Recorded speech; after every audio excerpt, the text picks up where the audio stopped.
Justin Trudeau est de nouveau hanté par ses vacances. Les partis d'opposition dénoncent son séjour au luxueux domaine d'un riche ami de la famille en Jamaïque, un voyage qui avait reçu le feu vert du commissaire à l'éthique, a répliqué le premier ministre. Mais à quel point l'avis du commissaire permet à un politicien de calmer les critiques?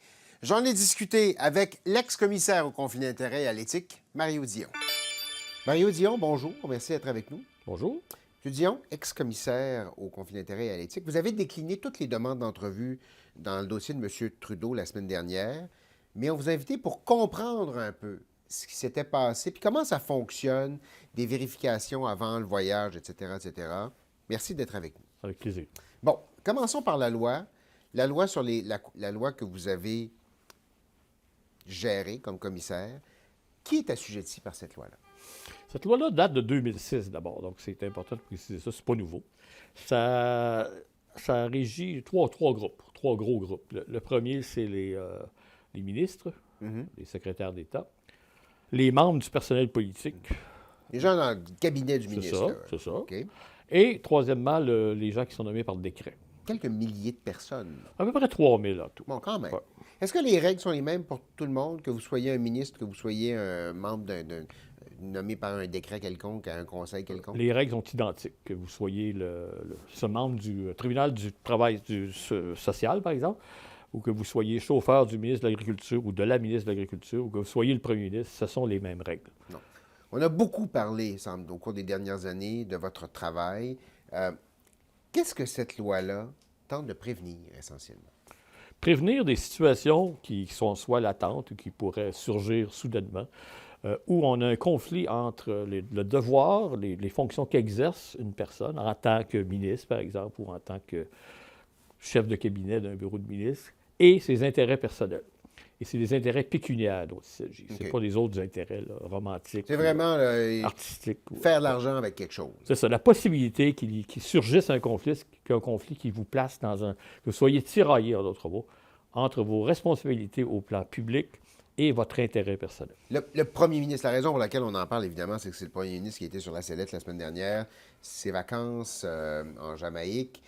Monsieur Trudeau a dit qu'il avait obtenu le feu vert, l'approbation, j'utilise une série de mots, du commissariat à l'éthique avant de partir. M. Trudeau a dit qu'il avait vérifié, en fait, avec le bureau du commissaire, OK. comme d'habitude. Nous vérifions toujours avec le bureau du commissaire pour voir si on fonctionne à l'intérieur des règles.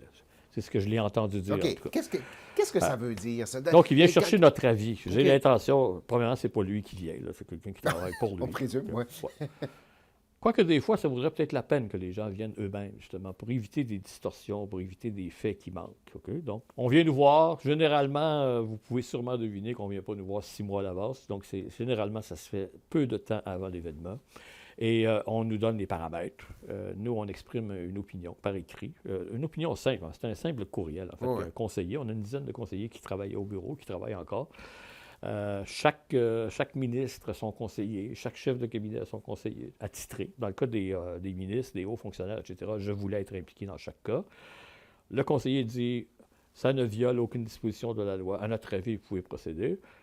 Le commissaire a vu ça et d'accord, le conseiller envoie son email au bureau du premier ministre et dit « à notre avis, vous pouvez procéder avec votre plan, parce qu'il n'y a aucune contravention. On ne voit pas de contravention à la loi sur les conflits d'intérêts. » C'est une forme de police d'assurance, dans le fond. C'est ça. On vient chercher... C'est préférable de découvrir avant plutôt qu'après. C'est comme de demander à ses parents la permission d'aller dans un party le vendredi soir. C'est mieux de le demander le vendredi après-midi que le samedi soir.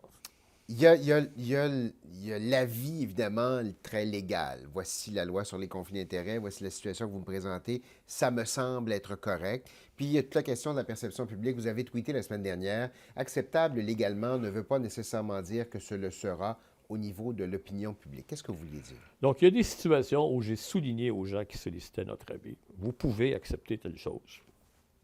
Cependant, à mon avis, vous courez un risque, parce étant donné la nature du cadeau, étant donné l'identité du donateur, vous vous exposez à des critiques, mais ce n'est pas mon rôle, évidemment, de vous dire si vous pouvez ou pas l'accepter, parce qu'au plan légal, vous pouvez. Si on vient vous voir, puis qu'on vous demande une opinion, puis que vous émettez une opinion qui dit « c'est correct, ça me semble être légal », il n'y a pas lieu de tenir une enquête ensuite. Alors, de facto, en fait, le commissaire est cohérent dans ce qu'il fait.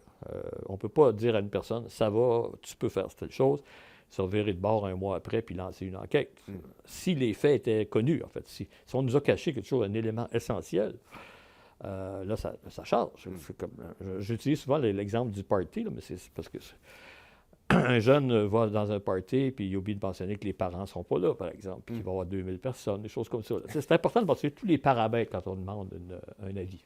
Souvent, on pose des questions additionnelles parce qu'il y a des gens par omission. Tu sais, quand on veut faire quelque chose, évidemment, on n'a pas intérêt à mettre tous les paramètres sur la table pour qu'on nous dise non. Quand on parle, inconsciemment, même des fois, on omet de mentionner un détail. On omet de mentionner. Fait que souvent, on pose des questions additionnelles, justement, qui sont pertinentes à la question du conflit d'intérêts. Ça change la lecture. Est-ce que la personne a reçu des subventions au cours des 5 dernières années, par exemple, du gouvernement? Est-ce que la personne est susceptible, est-ce que vous êtes susceptible de participer à une décision impliquant la personne à l'avenir?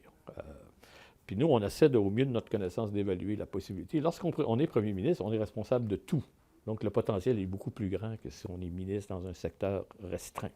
On a beaucoup joué sur la notion d'amitié la semaine dernière. À quel point ça joue dans la balance? C'est parce que la loi exclut, en fait, les cadeaux offerts par un ami sont exclus de l'application de la loi. C'est parfaitement acceptable d'accepter un cadeau venant d'un ami, en autant que l'ami, justement, ne participe pas à des processus gouvernementaux, comme des subventions, recevoir des subventions, etc. Comment la loi définit un ami? Parce que si moi, je suis élu demain, disons qu'on est amis, là, depuis, ça fait 15 ans qu'on se connaît, on prend des vacances ensemble, on va au restaurant souvent, etc.